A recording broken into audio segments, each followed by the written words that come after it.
হাইলাকান্দি ডিষ্ট্ৰিক্টৰ আণ্ডাৰত আজিও ঠিক তেনেদৰে আমাৰ ফুট মাৰ্চ চলিব।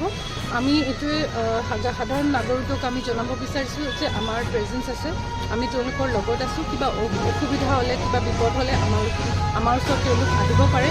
আমি সদায় সচেতন হৈ আছোঁ, প্ৰিপেয়াৰ্ড হৈ আছোঁ, যাতে কোনো বিপদ নহওক, কোনো অপ্ৰীতিকৰ ঘটনা নহওক।